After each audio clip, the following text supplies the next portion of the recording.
We're here with Allen. I was checking out your website. You recently moved to a new domain, nationwide payment system, and it seems like you've been in business for years. Is that true? When did you originally start? So we started in 2001, and the original domain was NPS Bank. And the reason for that is when we would go out and talk to clients for payment processing, you would say, "Who are you with?" They'd say, "I'm with my bank." So we said, NPS Bank, Nationwide Payment Systems Bank. Nice. And at the time, our partner was the Imperial Bank of California, and people really liked banks. And then we decided a few years ago, about 5 or 6 years ago, we're going to start a new domain, Nationwide Payment Systems, because people started searching for more like payment systems, payment solutions. All right. So we decided like the real name of the company is Nationwide Payment Systems, and we would just have that domain. And then recently, a few months ago, redirecting everybody from NPS Bank to Nationwide Payment System. Nice. That's awesome. I like that. I like that marketing strategy. 2001. Wow. So are your competitors like Stripe and Square and these types of folks? Yep. Okay. Yeah, unfortunately. Yeah. When I first started in the industry, we were selling little boxes. Today the credit card machines look like this, like little That's right. Android computers. Back then they were little square boxes, with big buttons on them, and that's what we used to sell to people. And as time went on, customers started to want more and more of a technology solution. So they want tech.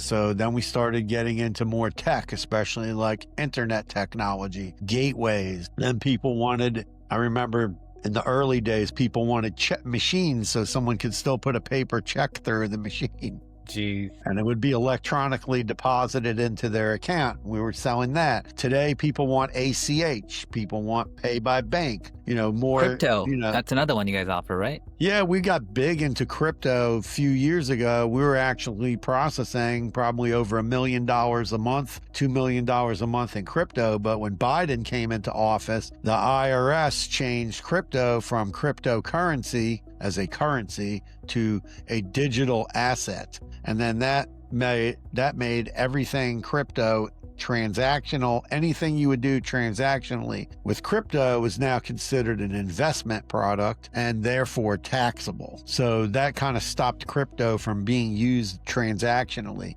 And when you look at crypto from like the beginning, when I first got involved with crypto was really this like, okay, we're going to have this crypto and, the crypto, I'm going to slide you some crypto.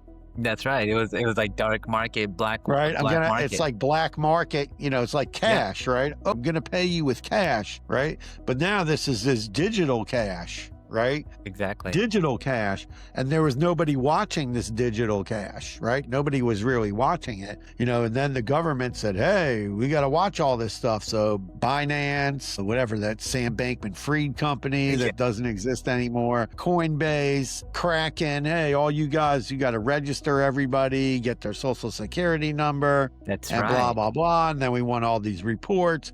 And I remember I sold a bunch of crypto and my brothers were accountants and they were like, oh, well, you got to go to this website and then you got to go plug in your Coinbase account to the website. And then it's going to give us this whole spreadsheet. And I'm like, what in the world are you boys talking about? Yeah. So it would give you this spreadsheet and it would say how much you deposited into Coinbase. Then what did you buy on Coinbase? Gosh. What was the fee Coinbase charged you? Then when you sold it, how much you sold it for? What was the fee? And then what was your net profit? Right? That's crazy. Because I got, Yeah, the whole point of crypto, kind of shifting the paradigm a little bit. Crypto is meant to be in the public. Decentralized payments, but in it's the not. Public domain, right? It's open to anybody that wants to read the ledger. It's public. And so the fact that the government is like, well, it's all shady, it's all dark web.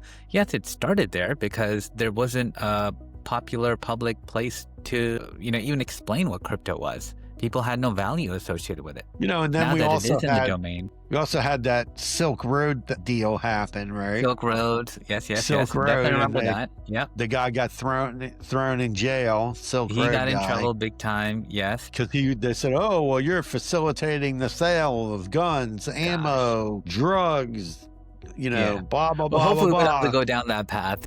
I can't remember the guy. Now I can't remember the guy's name, but I remember going to Bitcoin 20 that signs up everywhere to free the guy, free him. With the Silk Road guy. Silk Road guy. Trump Friedman? pardoned him.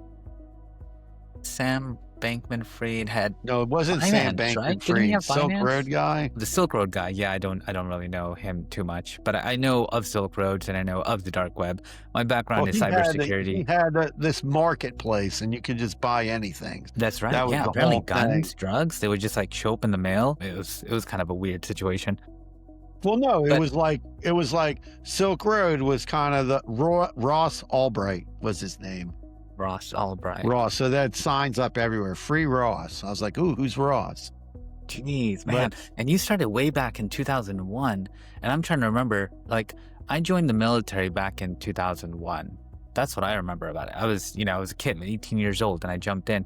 And then just prior to that, I was working in a post office, and we had we had one of those like slider credit card things. You put the paper and then boom, boom, and then you get you keep one copy, you give the other one to the customer. And that was basically payment processing back then. Yeah, and you had to call up on the phone and get the code. Sometimes you have to get a write the confirmation code number. down, and then you would take all the slips to the bank. And I remember my dad had a clothing store when I was a kid, and I would be in the clothing store with my dad, and somebody would come in with a bank Americharge. There wasn't Visa and MasterCard. They had this bank Americharge card, and they would come in, and then my dad had a booklet, and you would look in the booklet for the last 4 digits. If it wasn't in the booklet, it was good. Then you would do the imprint thing. Then you would call the phone number up, punch in the guy's credit card number, expiration date, and then it would give you a code, and you'd write the code down. Wow.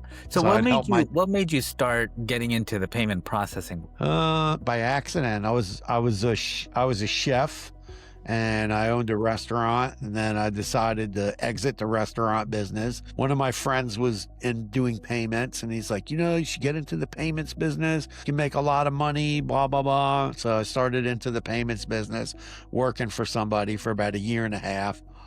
And then I decided they weren't paying me right. So I ended up one day, I had to go pick up some equipment, and the guy who ran the equipment shop where we would go buy these machines gave me a magazine called The Green Sheet. So fast forward 25 years, I write articles in The Green Sheet now. Hey, that's nice. So how does one start a payment processing system? I know like many years ago, it was probably a different process. How does somebody do it today? Today, I think people think, payment processing has changed so much from the beginning. When I first got into this business, I mean, we're out there, you were walking into businesses, and some of them didn't even accept credit cards. They were like, oh, I don't take credit cards. Why not? Oh, well, here, I don't know how it works. And you would go show them, okay, well, you have this machine, and we plug it into your phone line, and then you do this. And then at the end of the day, you press all these buttons, and it sends the money. And then magically, today's Monday, Wednesday, the money's in your bank account,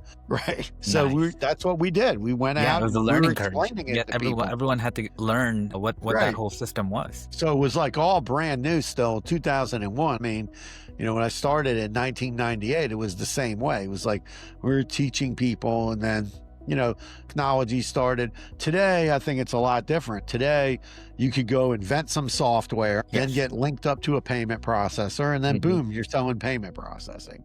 You're selling software and payment processing together in one package. I see, like white labeling the current processor. Yeah, but not really white labeling. People are coming out with oh, I'm going to make software for hair salons, and they go invent the software for hair salons. And, you don't need as much today. Like back in the beginning when we would go out and somebody would be using like a point of sale system in a restaurant, they needed to have this like data cap box or this data cap software. That's right. Then they had these swipers, and the transactions actually ran through the point of sale system and then out, and then out to the company and back, and all the credit card numbers were stored in this people's local machines, right? Today, we don't use that. Today, we use what's called semi-integration. So with semi-integration, have this is the software. Okay, Here's your credit card machine. The software basically tells the credit card machine, hey, you need to collect $50. pops up on the machine. The person inserts their card, adds a tip if they're doing that, hit enter. Now the transaction goes out from the piece of equipment to the credit card processor, comes back to the piece of equipment.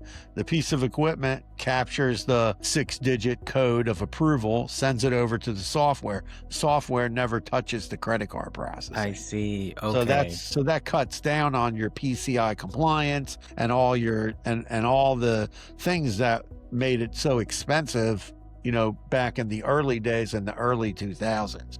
So now you have this semi-integration piece, and the semi-integration piece makes it easier even for legacy systems. We're working with somebody now who has a very old point of sale system, and now we showed them how they could actually do this semi-integration. They thought they were going to have to do this full integration and all this PCI compliance, which should be 40, 50 grand, every couple of years to recertify.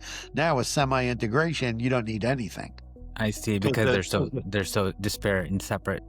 Right, because the processing's happening in the machine and is not even being kept there. It's all up on the cloud. So I understand. Nobody's storing. So, in my mind, I'm thinking, if you want to start a payment processor, like you have to negotiate with banks because they're going to handle all of your transactions. Is there like an intermediary now where you can go and just say, hey, I want to be a payment processor, and they're like, okay, well, follow this 10-step process or whatever, and then lo and behold, you're a payment processor starting Monday.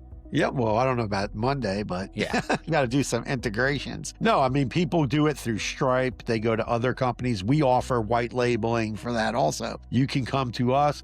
We white label you all the onboarding, the back end, the whole thing. So if you said, I have Salon software, we want to partner with Nationwide Payment Systems, great. We get you set up with a sandbox. You do all your, get all integrated. You do testing. We give you a Slack. You can talk to the developers. Then you go through the process to certify, which is not a big deal.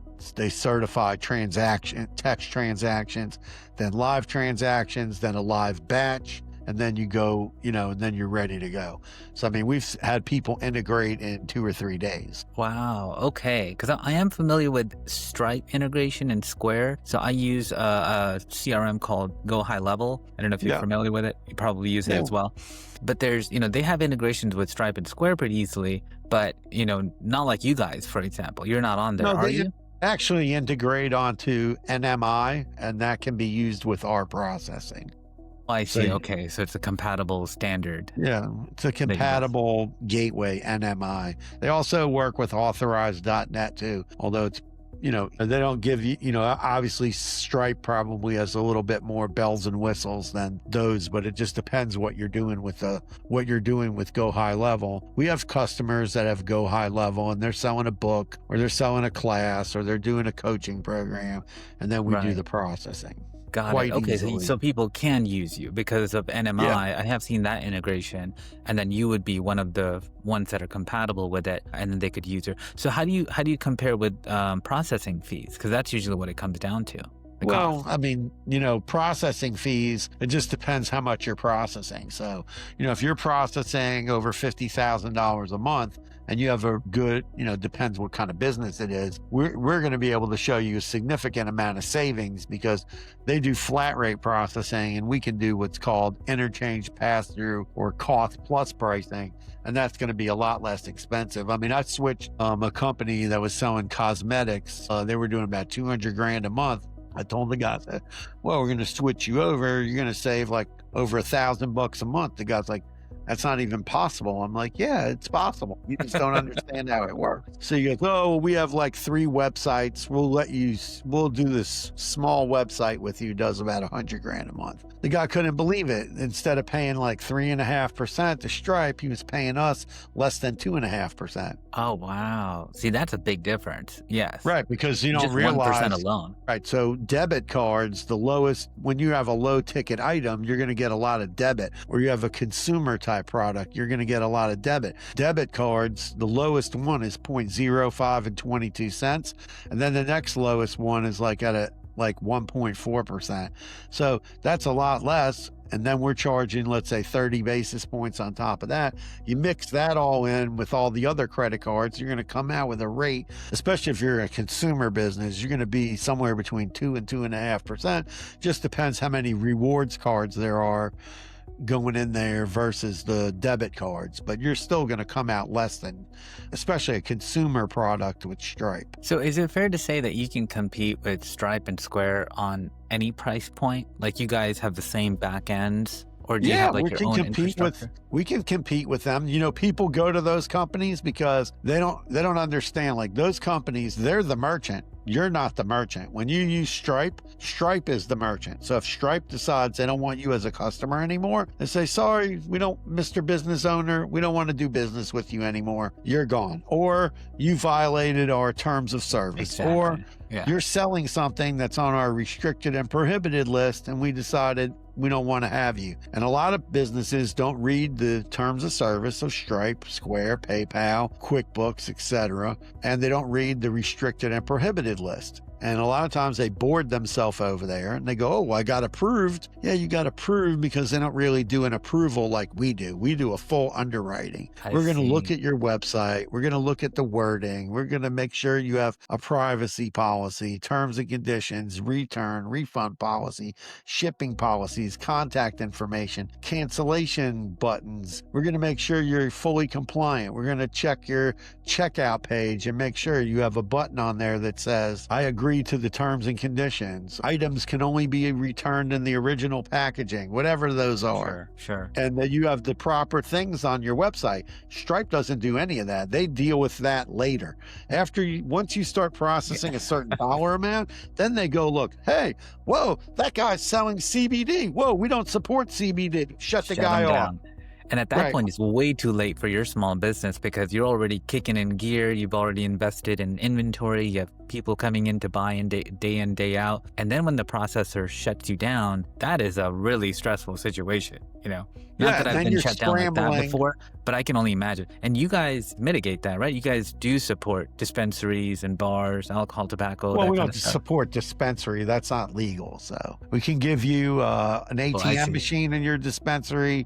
You can get set up with Pay by Bank for your dispensary. No credit cards allowed. Okay, I didn't mean to get you in trouble there. You're like, wait a minute. No, I'm just telling you, like, if it's legal, we can get you processing. No, like we get people that come to us all the time and they're like, oh, we got shut down by Stripe. I'm like, okay, you're selling adult novelties. They do not support adult product of any kind. Read the list, prohibited, restricted list. Now, do I think Stripe should do a better job of explaining what's on the restricted and prohibited list? They should, but they don't, because listen, one of their biggest customers is Shopify. I mean, we have dozens of clients with Shopify stores selling products that are not supported by Shopify payments, which is Stripe. And you'll see people, they'll tell me, oh, I was on Shopify payments. I switched to Stripe. They shut me off too. Yeah, because it's the same company. They don't realize it, but it's the same. So how many customers do you have, like clients? About at least 1,000. 1,000 clients. So these are different businesses that are leveraging your payment solution. And for each one of those, you have a negotiated price, you know, say 2.5%, 3.5%, whatever it is, based on volume. And then, so what is next? Like, how do you go from 1,000 to, 1,200 to 1,500 to 2,000? Like, what is your roadmap? You ride the wave. A lot of time for us, we've been in business 25 years, so it's quality over quantity. And like, we have a new product now behind me, the NPS one.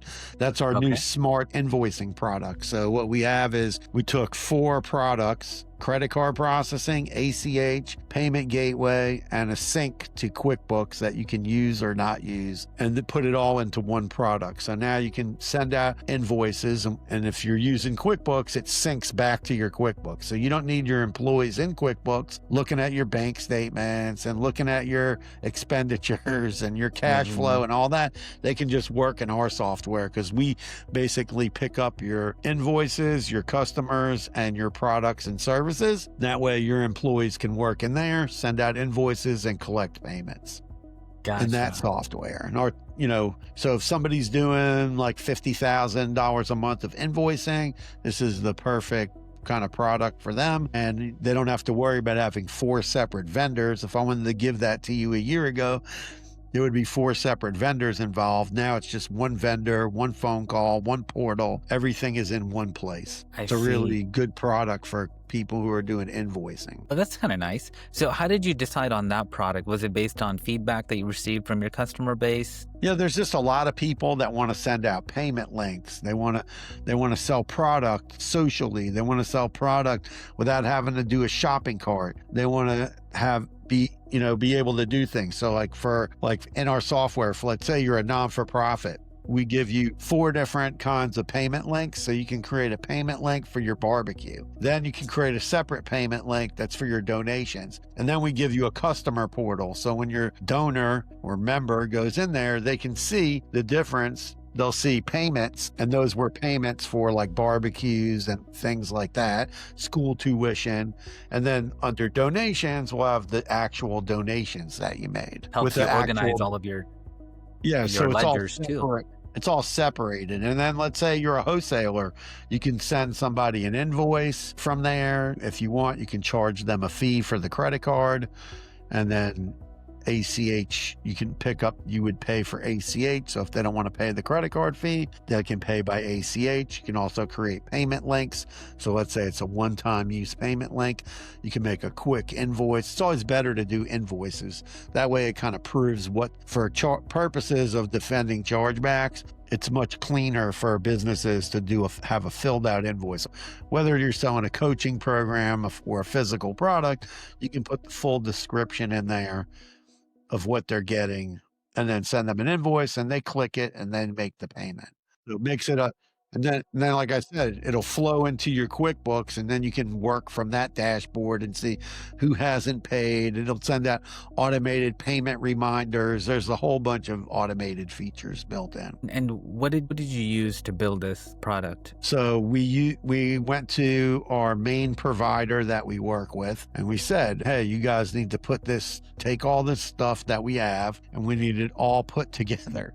Yeah. And I worked with them, and they put it all together. So we have like 2 versions of it. One is the light version, and then the other one connects to QuickBooks, and has some more robust features in it. Nice. I wonder if they leveraged any of the modern like vibe coding platforms, because you can do some pretty neat stuff now. Yeah, and it's basically like when people use these little shopping payment links, right? They're all no code. So they can either drop it in an iframe on their site, or they can just make a button on the site and then drop the code in there. So there's no coding needed to use our software. It's a total no code for the business owner to use our software. They don't need to have somebody coding a bunch of stuff to the API. And we do have some people that now are working with our API because they want to leverage that platform inside their software. Exactly. And I'm thinking, if somebody wanted to develop an app and it could receive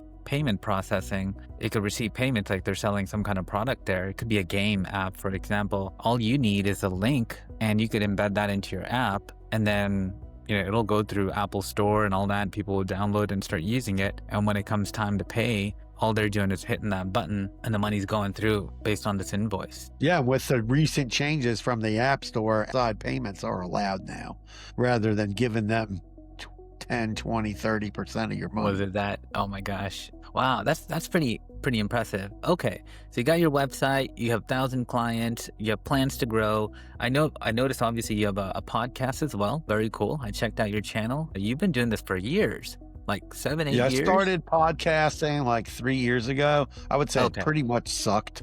The first probably 50 episodes were not good. The next 50 got better. Okay. And then I got steadily better. This year I changed the whole format of the podcast, where now I just interview people. So, I try to find interesting people to interview, things that business owners or people who want to start a business would want to listen to. Like this past week, our guest was Scott Kelly, who's the guy who does venture capital. So the whole podcast was about, you have a startup company. Where do you go to find money? So that's what we talked about. The week before, we had a guy on Jonathan who has Warrior Golf, which is thing for veterans to learn about the golf industry, learn how to play golf, learn how to get jobs in the golf Wow. industry. Yeah. Like learning all about the golf industry. It's a non-for-profit, so we did that in honor of Veterans Day. We had the director of B2B payments from Visa on our podcast twice this past year, discussing business-to-business payments and how that's changing with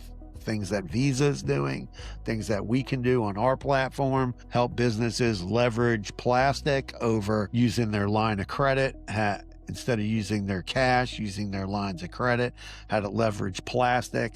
That's what we talked about. So we try to bring interesting guests on the podcast to talk about everything from HR to, how to get PR for your business, all kinds of different subject matter. AI. AI is a big one for sure. Yeah, so we I had get a very bunch excited when people talk about AI. Yeah, one of my favorite AI products, and a shout out to the owner of Search Atlas, come on the podcast, B2B Vault. So Okay, yeah, I do know him. You'll have to remind me his name though. Manique or Malik? Manic, right? Manic, yeah. Yeah, that's right. Oh, yeah, I reached out to him. He said he would come on the podcast, but I haven't got him on yet. But I really love his product. We started using his product. We were like at a single digit for SEO. Now we're at like a 90. Oh, nice. We took our domain authority up to into the 20s now. Very nice. Through learning how to effectively blog and how to make sure. And also, I'll tell you another thing that I won't give out a lot of secrets, but if you have a website, you should definitely, and it's WordPress. I don't know if there's a plugin for Go High Level websites. There is. But there probably is. But no. This is a plugin for something else. So it's a plugin that attracts the large language models to search your site. That's right. It tells them, search my site. It's like inviting. It invites them. So we put that on our website too. So, you learn a lot of it. But when I talk to people on the podcast, I learn a lot about, what they're doing. We had another guy come on about AI and how he uses AI. So while you're using LinkedIn, you use his AI, and in his AI let's say you want to connect to somebody, it'll research that person. It'll help you write them a message, comment on their post and different things like that, called Evie AI. Really cool product. Okay. So, there's all kinds of AI products out there doing all kinds of things, from analyzing data. We had somebody come on and talk about that, how their product analyzes your spreadsheets and all kinds of crazy stuff. I noticed on your website, you said you use High Level, right? For your website? No, we don't. We have a WordPress site. Really? Okay. Well, I mean, I guess you could still use High Level. We use High Level for our CRM. So that's how we send out our newsletters and post on social media. We're using Go High Level for that. Okay. Use it we're building for 2026. We're going to be doing a series of webinars. So there we go. So we're going to have webinars about different products. And so we're going to have this series of webinars. So we're building like a funnel, and we're going to start making a funnel for each thing, and then we'll change that funnel to the next product, Exactly. and then we'll have those funnels. So when you say you come to a product page and you say, oh, I want to learn about this product, you would be able to go register for the webinar, watch it on demand, and see a webinar on that. And then at the end, we give you a link to get a discount or buy both. Are you doing this in-house? Like, do you have your dedicated High Level person? Yes. Is that you? We have somebody outside who's a Mr. Funnel guy who I know. He's a funnel. He makes a lot of funnels, and so we worked with him to develop the webinar funnel. So I think webinars is a great way to reach out to people, because not everybody has time for a Zoom meeting. Like we're having a meeting now. Not everybody has time to sit down and like do these type of things. So this gives people the ability to have a Zoom meeting with me, learn about a product, and then that way, when they go learn about the product, they have to register. So we get their name and their email and their phone number. And then if they bought, then we can reach out and to then them they get it to your CRM. And then hopefully you have some automations built in where you're sending them emails on Drip campaign.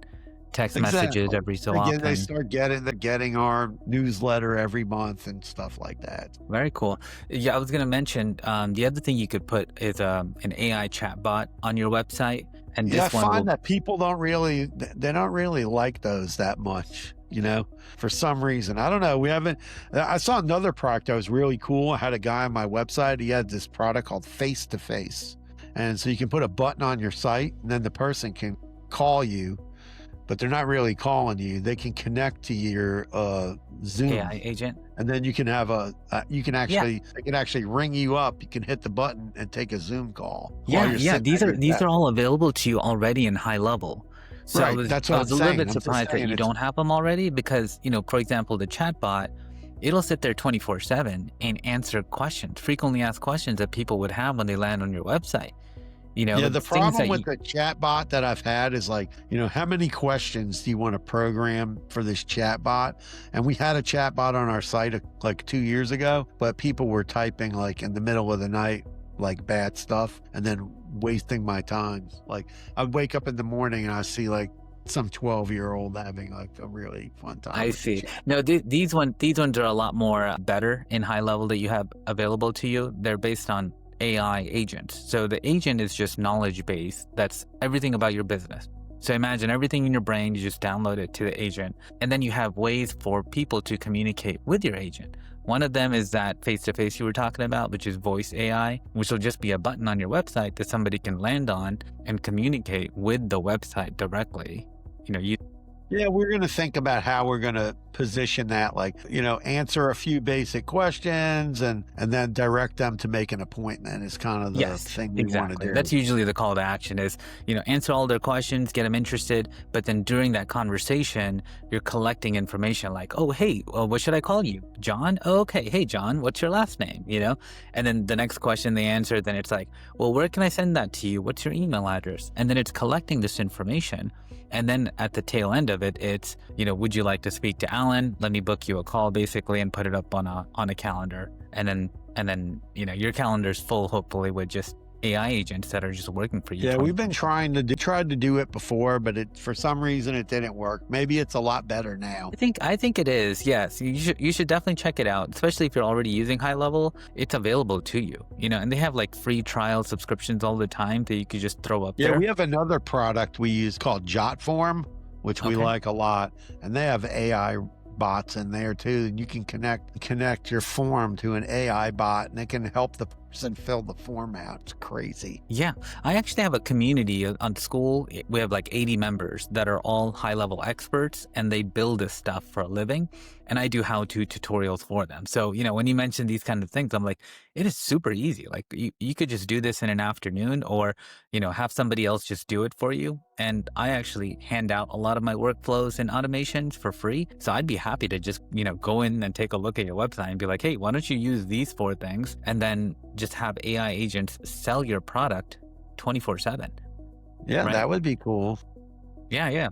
Certainly will help you with that. Yeah, we're also finishing up a school site so people can come learn about the NPS One Smart Invoicing.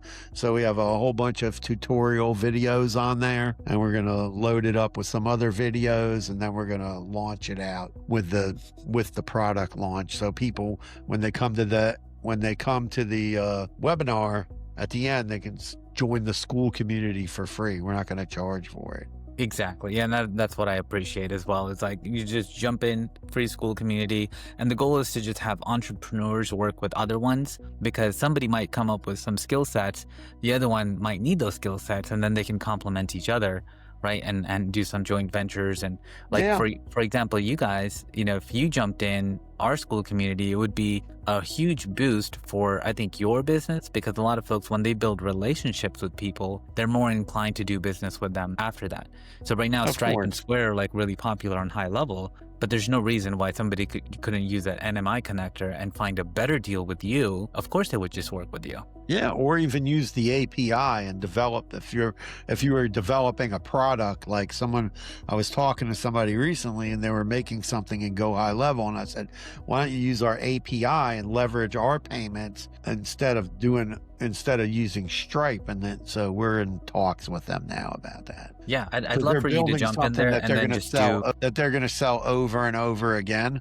Exactly. Sometimes it makes too much sense. Huh? It makes too much sense. I was saying, like, you just jump in there, do a webinar, right? It'll be recorded for life. And then of course, we're going to put this podcast in that same channel as well. So people are going to want to reach out to you one-on-one. So what I'll do is I'll send you an invite to that community, join if you want, it's free, and then do a webinar. And then folks that want a processor, we'll keep pushing them towards you basically to say, hey, why don't you just get a better deal if you just sit down and chat with Allen for a couple of minutes on a Zoom call and figure out if you qualify. Yeah, because they can also, if they're reselling processing as part of their product mix, they make part of that revenue also. We handle all the heavy lifting and they get like a referral compensation every month. See, done. So you have an affiliate program is what you're saying. Yeah. Beautiful. Okay. A done deal then. That's happening. That's happening. Okay. So where can people find you, Allen? How should they get in touch other than joining our school community? So come to the website, nationwidepaymentsystems.com. I have book an appointment up there if you want to talk to me. You can find me on LinkedIn, Allen Kopelman on LinkedIn. I have my connect with me there. There you can follow me. I post a lot of articles, blogs, the podcast every week. So you can see what's going on with me there. That's the best way. I mean, I'm all over the place, but it's funny, like now I also just started a Substack. Oh, there you go. So, wow. Allen Kopelman, B2B Vault on Substack, and, posting the podcast and different articles over there on Substack. Nice. Well, I think people are going to start, people are starting to go like, okay, where else can I go set up to go network with people or go get good information? I think people are starting to look at Substack, school, LinkedIn. I don't want to say it's High going Level away. themselves have a community as well. A community option where you can start your own community there. Yeah, people are getting onto these other types of places where to go network with other business owners. Exactly. Because used to be you'd go to a networking meeting. Now people don't want to go to a networking meeting. Oh, go to a Zoom networking and I do that all the time. This morning I was in a Zoom networking. So you go and you be with people in Zoom. So it's very interesting on how things have changed. I remember doing my first software demo years ago. And I told the person, oh, click this link in the email and you're going to watch a demo. They thought I was crazy. Today, it's like, okay, boom. Awesome. That was next technology. Well, thank you very much, Allen. I appreciate your time. Thanks for doing this on short notice. I'm going to put all your contact info in the description below. All right. Thank you for inviting me on the podcast today. Appreciate it. And everybody have a great day. Thank you.